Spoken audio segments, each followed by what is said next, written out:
mean to be faithful? Steadfast, trusting, and loyal, even when the path is unclear.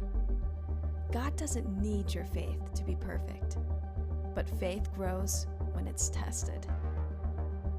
Have you ever told God no? What did he say? What happened next?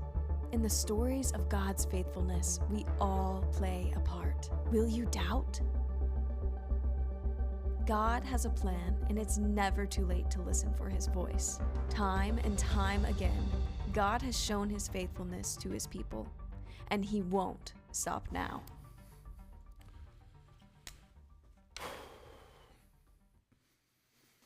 All right, so how many of you guys are into true crime? Anybody?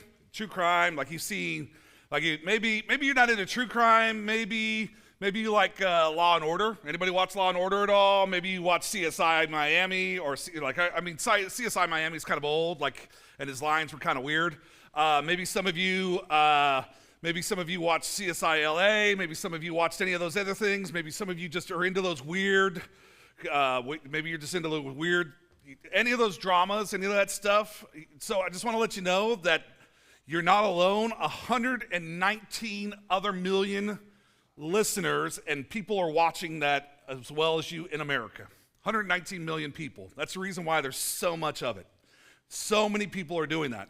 And most of people, they're not just watching it in the background. They're not just listening to it in the background. They're actively engaged in it. They're listening, they're commenting on it. They're socially engaged in it. They're actually going into online forums. They're part of it. And it's like they're all over the place. And some people are into the documentaries. Some people are into tell-all books. Some people are into the scripted TV shows. Some people are watching court TV. Anybody do that? That's kind of weird. Like you just sit there and watch court TV and watch what they're doing there. That's getting a little far. Like if some of you guys are some of you guys are like hanging on to a thread with this, like you're like watching this P. Diddy case. Anybody doing that? Like waiting for what's going to come out? Like, what are they going to say next? Who are they going to implicate now? Like some of you guys, I know you are. Like you're just waiting for the next name. Who's going to come out now? Like who do I have to not listen to anymore? Like I know that some of you guys are listening to songs, and as soon as they say P. Diddy in it, you're like, oh, nope, can't listen to this one anymore. Can't listen to this one anymore. Nope.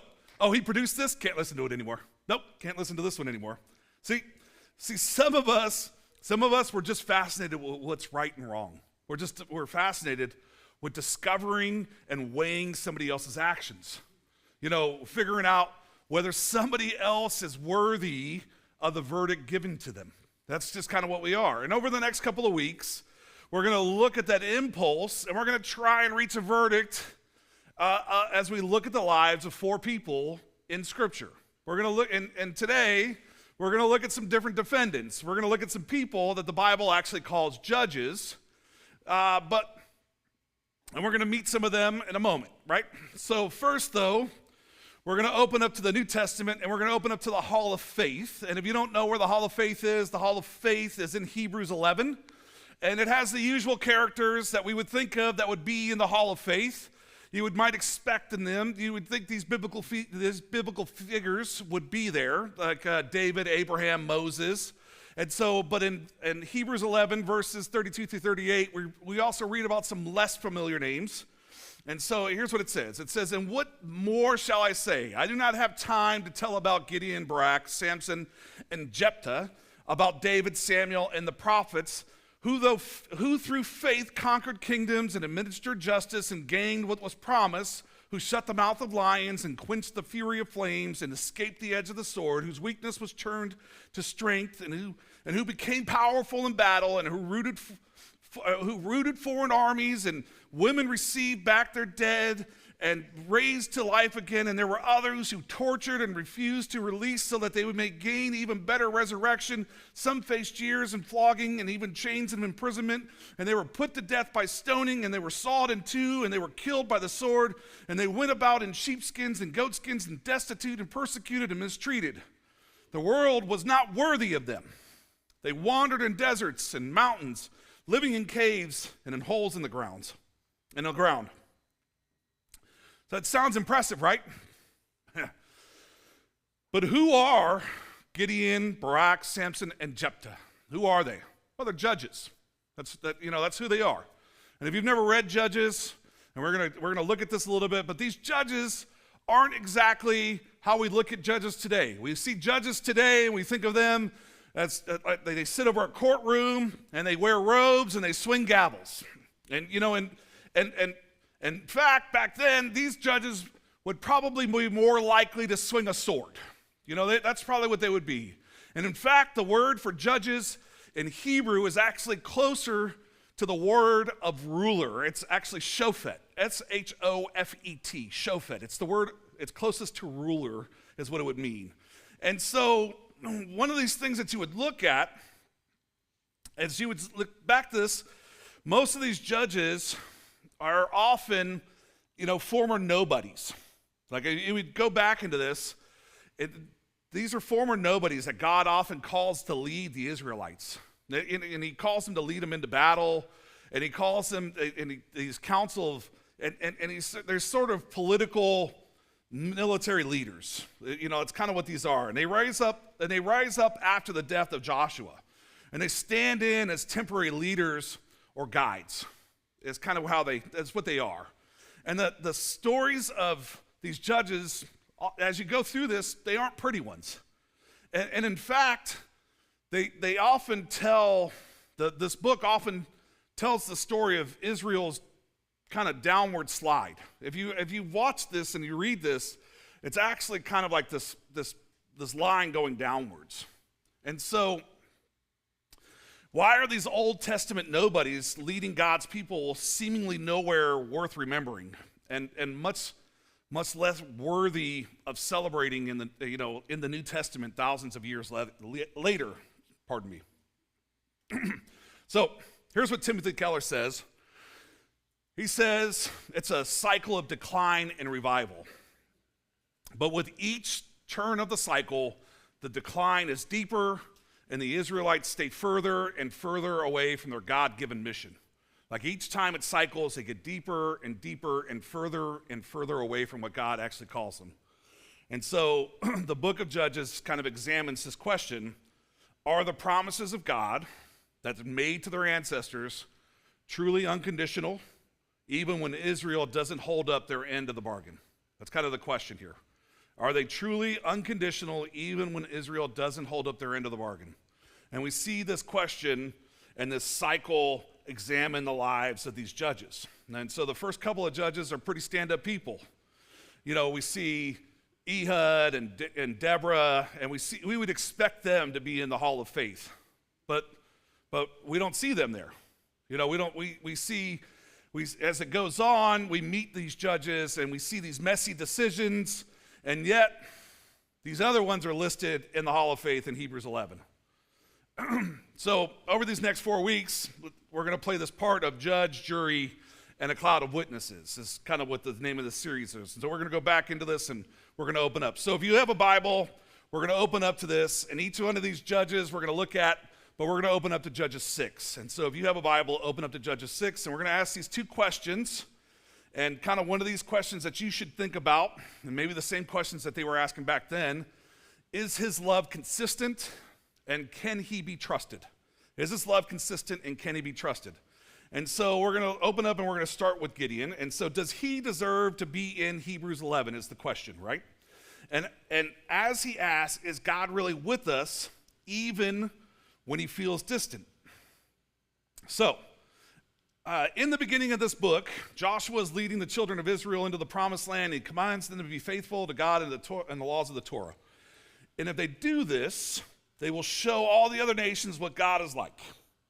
And in the last chapter of Joshua and the first chapter of Judges, we see that Joshua's died, and we see that most of them who come to bear witness as God's mighty rescue from Egypt are gone. So we've seen this. They're all gone. And so there's nobody really left, and despite the instructions that were left, the Israelites are lost. They just have no idea what to do. They're just lost. So just imagine we are kind of the same story right now. We're kind of in the same position. We've been left with all the instructions. We've been given the instructions of what to do. But as a people, we've kind of lost our biblical way. Like we've said, here's what we're supposed to do, but as a people of faith, we're kind of not following the instructions. Some people are, but some people aren't, right? You know, like we're kind of seeing this kind of wavering. We're not seeing really people following what God has asked them to do. We've just seen this wavering. Some people are kind of into it, some people aren't. It's the same thing back then. Some people are following instruction, but a lot of people are just kind of hiding. And at this point, a lot of people are hiding. In fact, they're hiding in caves. The Midianites have come after them, and they are in hiding. And so even trying to practice their faith, they're in hiding. And so this holy nation is literally gotten to this point where they're not practicing their faith out loud. They're not doing what God has asked them to do. They're actually doing things completely, and they're like, hi, and so it's gotten to where we have gotten as a culture today. There's a lot of similarities of what we are today. We're not doing a lot. We're like, if you look at our faith of today and compare it back then, we're kind of practicing a lot of the same thing. You can kind of see a lot of the same cycle that's going on. So as you go through, and see, they're meant to show God they're meant to show God to the rest of the world, just the same thing that we're supposed to do. We're supposed to show God to the rest of the world. And we're supposed to bring we're supposed to bring a relationship with God to everybody else. And so this is exactly what the Israelites are supposed to be doing back then as well. And see, we're kind of, like when you look at this, we're kind of failing at both of this. And the same thing that they were doing back then. We're failing at this. So in chapter 2, we see this. Instead of being this holy nation, they start to adopt these pagan practices, and they allow the Canaanites are in their land, and they haven't removed the Canaanites, and they shared covenant of God with them, and they're just kind of going with the flow. Kind of the same thing we see happening here. And see, God allows the Canaanites and the Midianites and to invade in Israel multiple times, and they aren't following the law set out before them, and more importantly, they aren't honoring God. They just aren't honoring God. And so the promised land can't fully be theirs. They're not honoring God, so it can't fully be theirs. And so several judges come and go, and some progress is made, but by the time of Gideon, the cycle of the disobedience starts all over again. It just starts all over again. And here's what it says. So here we are in 6:1, right? It says, the Israelites did evil in the eyes of the Lord. And for 7 years, he is God, gave them into the hands of the Midianites. And because the power of Midian was so oppressive, the Israelites prepared shelters for themselves in the mountain clefts and caves and strongholds. And whenever the Israelites planted their crops, the Midianites and the Amalekites and other eastern peoples invaded the country. They camped on the land and ruined the crops all the way to Gaza and did not spare a living thing for Israel, neither sheep nor cattle nor donkeys. They came up with their livestock and their tents and swarms of locusts, and it was impossible to count them or their camels. They invaded the land and ravaged it. Midian, and it's so impoverished the Israelites that they cried out to the Lord for help. And see, the Lord responds to their cries by speaking to a prophet. Here's what it's verse 7. When the Israelites cried out to help for the Lord because of Midian, he, God again, sent them a prophet who said, this is what the Lord God of Israel says. I brought you up out of Egypt, out of the land of slavery. I rescued you from the hand of the Egyptians, and I delivered you from the hand of all of your oppressors. I drove them out before you and gave you their land. I said to you, I am the Lord your God. Do not worship the gods of the Amorites, in whose land you live. But you have not listened to me. You have not listened to me. See, here's the thing. This is an important line, kind of one of the major points that I want to share with you. God's verdict is not final until the evidence of his grace is presented. See, the evidence of his grace needs to be presented. See, that's the thing. And see, this sounds pretty final, right? This line sounds pretty final. It sounds like God is the ultimate judge. That's what it sounds like here. And he's already made a decision. And he's already found Israel and he's found them guilty. But the trial's not over yet. He hasn't come out and said the trial's over. And we, the witnesses, get to see what happens next. And along the way, we believe that there's evidence with God and is with this in every small step of faith. That we get to see this as we get to move along and see in the midst of this back and forth. the angel of the Lord appears to this man named Gideon. And see, Gideon's worried about this attack from the Midianites. So Gideon is hiding. And he's threshing wheat down in a wine press. So he's already doing something with the wrong tools. Here's what it says in verse 12. It says, when the angel of the Lord appeared to Gideon, he said, the Lord is with you, mighty warrior. Now, Gideon does not think of himself as a mighty warrior. Gideon does not think of himself. So, in fact, Gideon is the smallest of his family. He's the least of his clan, is what he'll say. He does not feel that way. Now, I think a lot of us in this room do not feel as if we are mighty warriors. You know, like when some of us, we walk in this room, we do not feel as if we are conquerors. Like you didn't walk in here going, I'm Conan. I'm this. You didn't walk in here going She-Ra. You didn't walk in here going that you are, whatever you were the superhero of whatever superhero you were as a kid. You didn't walk in here that way today. Most of us, we walk in here and we walk in very eyes downcast. We feel very sheepish. We don't feel as superheroes. And yet our Father in heaven looks down upon us and he goes, you are a mighty warrior. You are a mighty warrior. Each and every one of you is a mighty warrior. You have so much strength and potential that is untapped, that you have so much that you can do, but you have to see it within yourself sometimes. You have to see that you can do so much more than what you believe you can do. And Scripture says that that when God is with you, who could be against you? Like when you start walking with God, who can be against you? Who could actually be against you in that situation? When you start going, when you're walking with God, knowing that God is with you, and knowing that you're doing the mission for God, who could actually be against you? And see, when we're walking in that manner, why would we ever go, why could you walk in that manner of going, I am a superhero in this situation? How could you not walk in that manner? How could you not walk chest out, shoulders up, head up? How could you not do that? We miss out on so many of these opportunities, and we walk, geez, boo.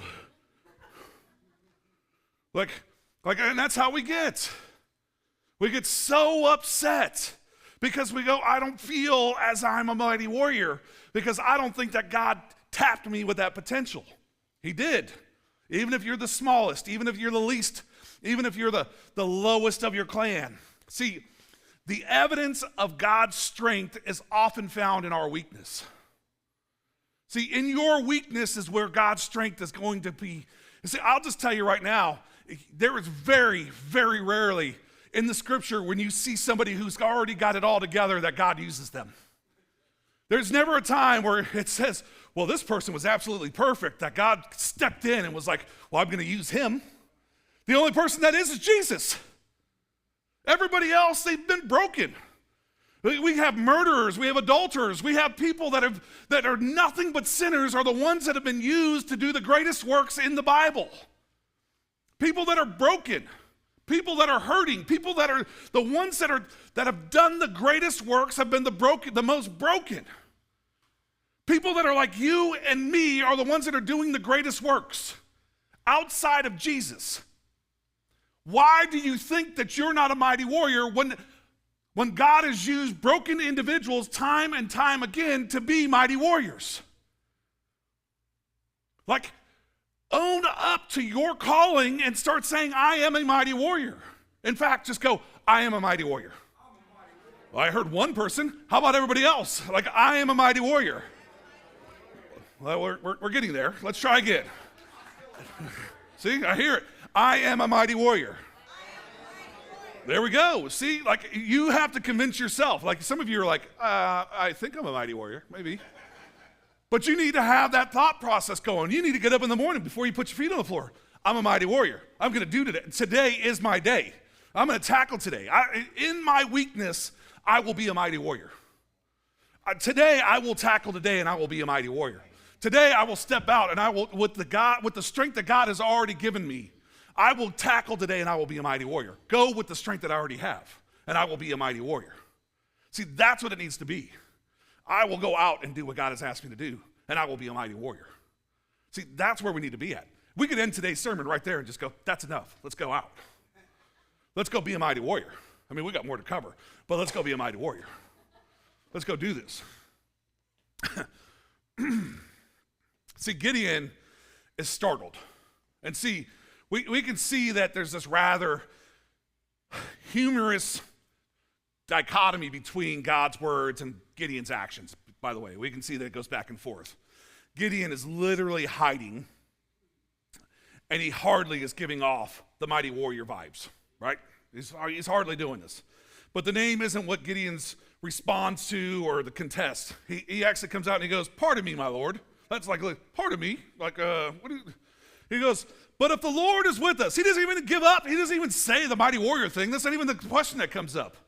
That's not even where he's like the response is a problem. He goes, but if the Lord is with us, why has all of this happened? Why has all of this happened? And I think that that's a lot of times where our question comes up. If the Lord is with me, why has this happened? Why has my life turned out like this?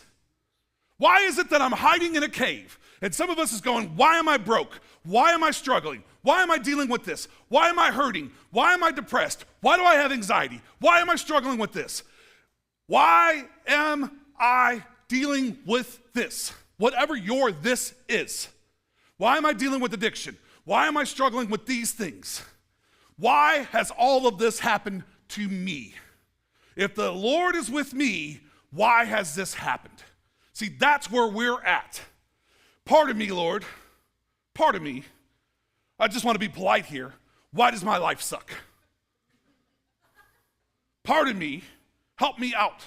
Help me understand. Where are all of his wonders that you talk about? Because that's exactly what he's asking. That's what he's asking. Where are all of your wonders? Where are all of your great things? Where are all the wonders that our ancestors talked about? Our ancestors talked about and told us about. The Lord did not bring us up out of Egypt. This is what it says. It says, pardon me, my Lord. But if the Lord is with us, why has all this happened to us? Where are all his wonders that our ancestors told us about when they said, did not the Lord bring us up out of Egypt? But now the Lord has abandoned us and given us into the hands of Midian. See, isn't that what we do? Isn't that what we do? God, what happened all this time back then? You gave this to the Israelites. Or and some of us will just look at it and go, well, you gave this to my parents. You gave this to my grandparents. You did this for them. You healed this person. You gave this person that. That person's such an evil person. Why'd you give them that? Why'd you do this for them? Why'd you do this for that person? Why is my life suck and you took care of them? See, that's what we do. That's how we struggle. Why is it, pardon me, Lord, why does my life suck and you're taking care of them? Why is it, Lord? Why? Gideon very politely asked a question that most of us have at one point or another asked that same thing. Maybe some of us are asking it right now. If God is with us, then why are all these bad things happening? Where are his signs and wonders? You know, some of us are asking, where are you, God, when this relationship is falling apart? Where are you when I feel alone and broken? Where are you when I've prayed for guidance and I'm still getting no answers? Where are you when I feel overwhelmed, when I have anxiety, when I feel stress? Where are you when I'm hurting and I'm struggling and it feels like nothing is changing? Where are you when this is going on? For Gideon, it's the same thing. He's like, for Gideon, he's going, I'm hiding, and yet you're calling me mighty, and I don't feel mighty. He doesn't know how to make sense of a God who rescues. He doesn't know how to make sense of a God who's calling him mighty and he feels weak. He doesn't know how to make sense of somebody who says, I will raise you up and take you to do the same thing. I'll call you out of Egypt, but yet you're still hiding in a cave. He does not know how to make sense of it, and he's struggling with it. And he's sitting there, and mind you, this is only in the first 13 verses of this. This is where we're at. And he's sitting here and he's going, I don't know what to do. I don't know what to do. And here's the question he's asking. Can I really trust God? And I think it's a question that we ask. Can I really trust God? Can I really trust God? Because he calls me a mighty warrior, and he says that he's with me, but these are the questions that I ask. And here's what God tells Gideon. Here's what it says, verse 14. The Lord turned to him and said, just go in the strength that you already have and save Israel out of Midian's hand. Am I not sending you? Wait a minute. You didn't even respond to my question. You didn't even respond to what I asked. He said, no, just go. I asked a question. No, I just want you to go. Well, is there no response? There's not even a response. I love it. He goes, wait a minute. Pardon me again, Lord. But how can I save Israel? My clan is the weakest, and I am the least in my family.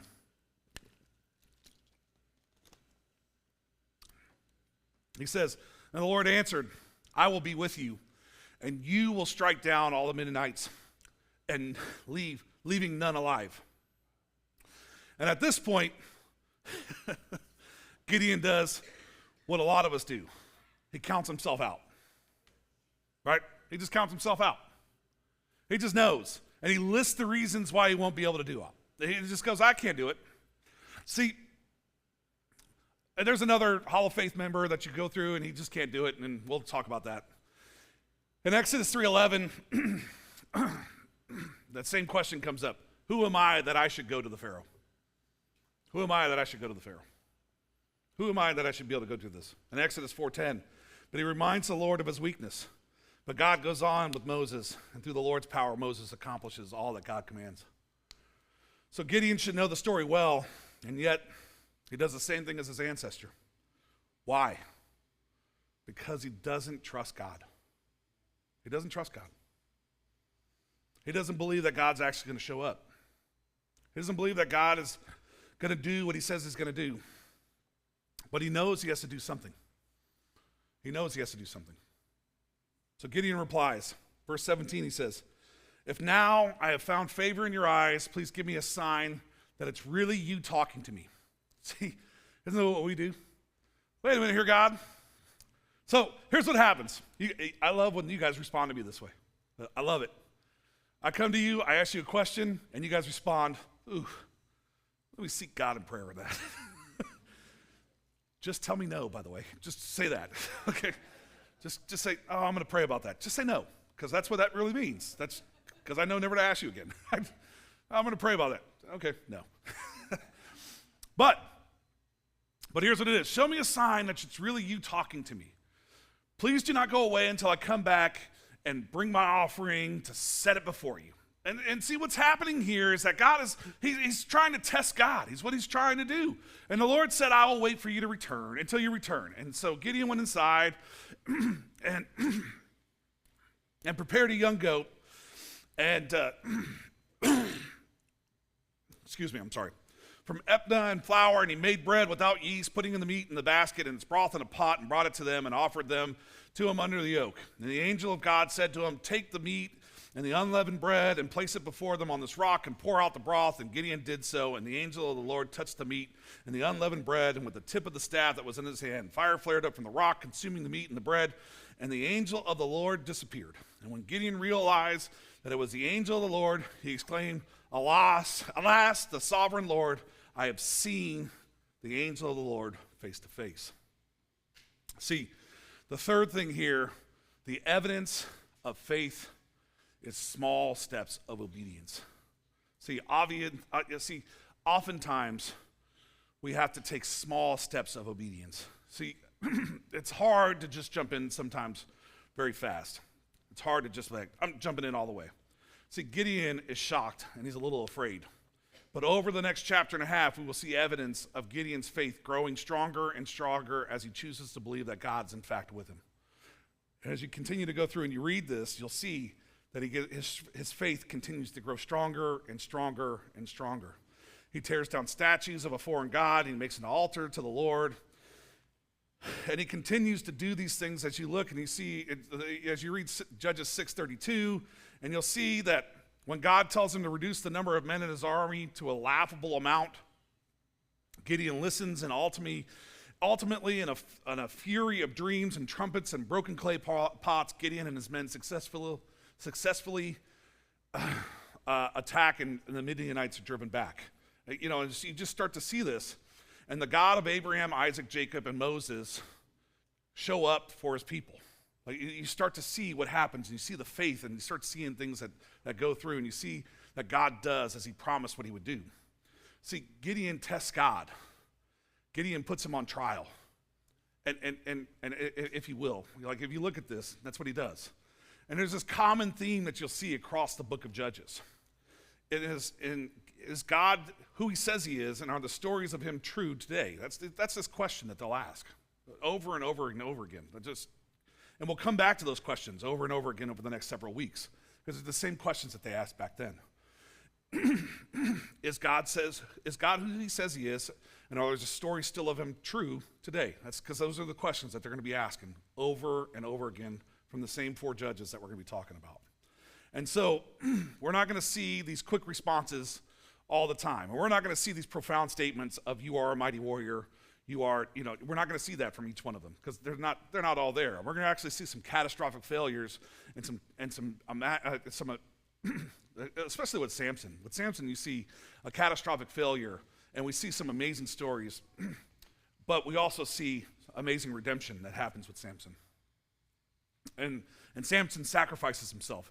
But as we go through this, you're going to start to see that God is with us with every small step of faith, right? That every small step of faith that God is with us. So why is Gideon counted in the hall of faith? Next to David, a man whose response to God seems to be much more certain, right? And so what can we learn, and how do we see this? So, is there evidence of faith, and what are our steps? What do we need to do? Is there evidence of faith in your life? If not, so the note that's up there now, if is there evidence of faith in your life, so what's the step? First, we must take that first step, right? Small step of faith. If there's no evidence of faith in your life, what is that first step? What do you have to do? What is your first step? What do you have to do? So according to Barna, a study from 2023, 52% of U.S. adults and teens have experienced religious doubts over the last several years. Over half of those admit to experience prolonged periods of doubt. So that's just over the, and so I met 2 weeks ago, I met the lead researcher of Barna, the guy who actually is the CEO of the corporation. I was at a conference in Sacramento, and all of their research now, they're seeing this dramatic shift, this huge shift that pretty much 25 and older is, we're seeing 25-year-olds and older walking away from church at about 10% per annual. So 10% of the people that are in here right now, they're going to leave church this year. If you're over 25, you're going to leave church. If you're younger than that, we're seeing the numbers skyrocket. They're coming back to church. There's this huge influx of 25-year-olds and younger coming back to church. They're seeking, because what's happening is 25-year-olds and younger, they're looking at what's happening with their older generation, and they're going, what you were doing sucks. So we're going to go back to church, because what you were doing is terrible. Going away from church, being woke, all that stuff, we're going to go back to church. And so they're realizing that being out of church, and that's what the research is saying, that's what the Barna research is saying right now, is that they're recognizing that being out of church is making it to where loneliness, anxiety, stress is all part of this epidemic of being outside of religion. And so they're bringing their families back into church, into the religion, and they're pulling back on all of the other things. And so they're doing it in a different manner, though, now. So they're seeing this wide change of doing it. It's just in a whole different manner. It's a different spiritual flow. So there's a little different thing that's happening. We'll get into that later in the year. I'm working on some stuff on that. But what we're seeing is that we're seeing people leave the church in droves because Well, we're just going, hey, it's not relevant to me anymore. I'm not growing. I'm not doing any of these things. And really what it is, Justin and I were talking about this yesterday, is that it's really that because we're not fostering our gifts, and we're not working within our gifts. We're not doing what God has called us to do, and so we don't have excitement when we're in church any longer. And so we have to figure out a way to get that excitement back and start working within our gifts and start going, hey, how do I walk out of here going, I'm excited to be that mighty warrior to go out and do what God has asked me to do. I'm excited to be in that position, that work, that what God has asked me to step into and do. There's something to that. There's something to being part of what God is doing. So, where do you need to trust God to take that small step of faith this week? Where do you need to trust God to step into and to do that? What uncomfortable situation, what opportunity do you need to step into? What do you need to do? What do you need to step into? What relationship or conflict do you need to step into? What decision do you need to let go of? Or what decision do you need to take control of? Or what do you need to step out into in faith? What faith discipline do you need to start? Maybe you need to fast. Maybe you need to practice in silence or solitude or memorization. What do you need to begin this week? What is it that you need to start doing? There's something that you maybe need to start doing. Maybe there's just something that you need to change. What small thing? You don't have to do all of them. Don't be like, well, I need to take control. I need to do this. Don't try and do all of those things. Just try and pick one small thing and start practicing that. I've always told you, start with one small thing. Start 30 seconds of reading the Bible, 30 seconds of prayer. Just start small and build up, because if you try to do it all at once, you're going to fail.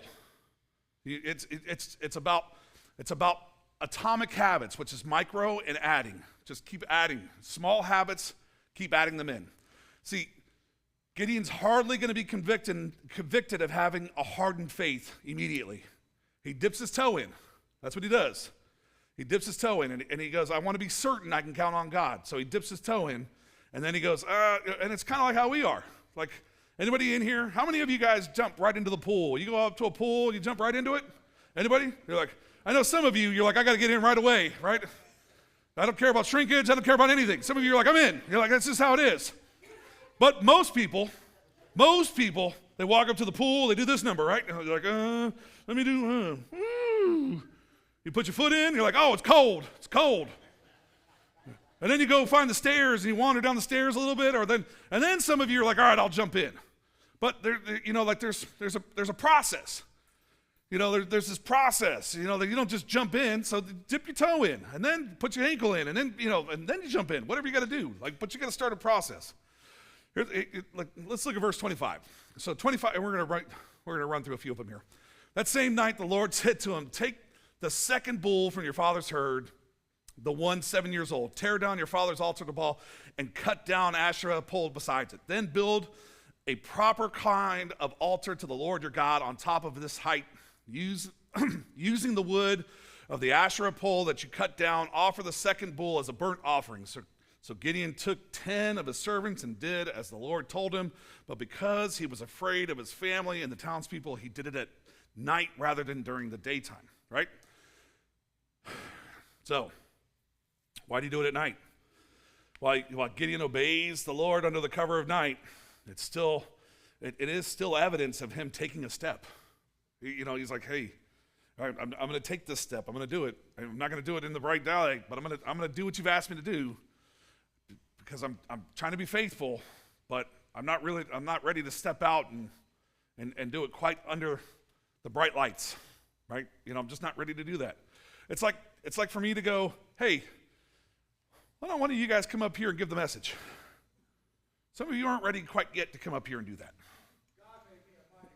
See, come on up here, mighty warrior. Come give the message. And you'd be like, oh, no, I'm not ready for that. I could even go, here's my notes. And you'd be like, oh, yeah, no, I'm not ready for that. And I could be like, oh, hey, I'll even whisper it in your ear. I'll just give you this headset and just whisper in your ear. And you'd be like, yeah, I don't know if that's going to work out. And I'll just give you all the answers. And you'd be like, oh, no. You'd be like, under the bright lights, it's different. But if I told you, hey, we'll turn off all the lights and you can do it from behind the curtain, you just talk into a microphone and just read up, you might be willing to do that. Right? You might be willing to be the Oz, right? You might, I don't know. See, so another way to trust God is to ask the big questions. Ask God the big questions. You have to ask those big questions. Try bringing some of those big questions. What big questions do you have for God? What are things that are holding you back from trusting him? What big questions and what do you have? See, Gideon doesn't stop asking questions after God accepts his offering. Even after Gideon tears down the statue, he continues to ask God for reassurance. Like he just continues to ask God for reassurance. Like, I love this because we often say, anybody ever use this? Let's put a fleece out. Anybody ever use that saying? I'm going to put a fleece out. We use it in church a lot. Let's put a fleece out. Let's see how that works out. And here's where this line comes from. It says, Gideon said to God, if you will save Israel by my hand, as you have promised, look, I will place a wool fleece on the threshing floor. If there is dew only on the fleece and all the ground is dry, that I will know that you will save Israel by my hand, as you said. And that is what happened. Gideon rose early the next day, and he squeezed out the fleece and wrung out the dew in a bowl full of water. Well, and see, that wasn't good enough for him, right? That wasn't good enough. And so he said, then to God he said, don't be angry with me. We need to do the opposite thing. We got to turn this around. He said, let me just make one more request. Allow me to test the fleece one more time. He said, but this time, make the fleece dry and the floor wet. He said, we got to just turn that around. Make the ground cover with dew. And that night, God said so. And the fleece was dry, and all the ground was covered with dew. So he just goes, and see, so some of us, we ask God to do something, and God does that. And then we go, oh, wait a minute, God. Wait. I need you to do this other thing as well. And then God does that, and you're like, oh, no. I need you to do this other thing too. How much more evidence do you need of God to do something? How much more? Like, what do you need? What else do you need God to do for you in order for you to believe that he's trying to get you to step into something? What do you need? What else do you need him to do? Like, how much more do you need from him? Sometimes I get it. We're afraid to ask too many questions of God. What will that say about our faith? But in these two verses, you don't see God judging Gideon. You don't see that. Instead, God honors Gideon's request. And you see it. It gives him the reassurance he needs. That's what you see. And God doesn't need our faith to be perfect today. As we walk out of here today, he doesn't need us to be like perfect Christians. He doesn't need us to be 100% we don't have to be there. We can have questions, we can have doubts, we can have all of that. In fact, God welcomes our questions. God welcomes our doubts. He wants you to ask those questions. He wants you to bring all of that to him. He wants you to bring all of those in and start asking those things. And see, you have to understand that God is with us in every small step of faith. And so if he's with us in every small step of faith, he's going to be with us in every question that we're going to ask. He's going to be with us in all of the doubts that we have. He's going to be with us in all those things. And he's going to ask you to ask those questions. He's going to ask you to spend time with him. Because the only way that you're going to get an answer to those questions is by spending time with him, by asking those questions. So whatever you're struggling with, whatever questions you have on your heart, you have to ask them. Because if you don't ask them, how will you ever get those answers? You can bring them to me. You can bring them to Melissa. You can bring them to Pastor Steve. You can bring them to Terry, Justin, and you can bring them to Gail. All of us would love to answer your questions. We would. But see, here's the thing. If you don't ask God, you're never going to be satisfied. You're never going to be satisfied with the answer. Now, you might get confirmation from us, but you're never going to be satisfied. And so, ask God those questions. Spend time in prayer. Spend time in the Word. Yeah, and then ask the questions all the way with us. We'd love to spend time with you. Like, each one of us I promise you, each one of us would love to be able to spend time with you. Would love to get a cup of coffee with you. Would love to be able to spend time in prayer with you, and love to be able to just go, hey, let's how can we help? How can we help build your faith? How can we help? Because I can just tell you now, that's something that each one of us wants to do. Each one of us wants to do that. Without a doubt. Without a doubt.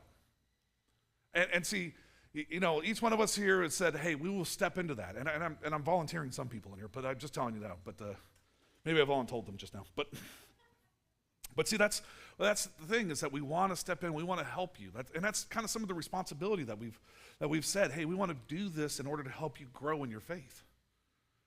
But you have to start with that. It's just your small step, maybe just asking the big questions to God. Just start there.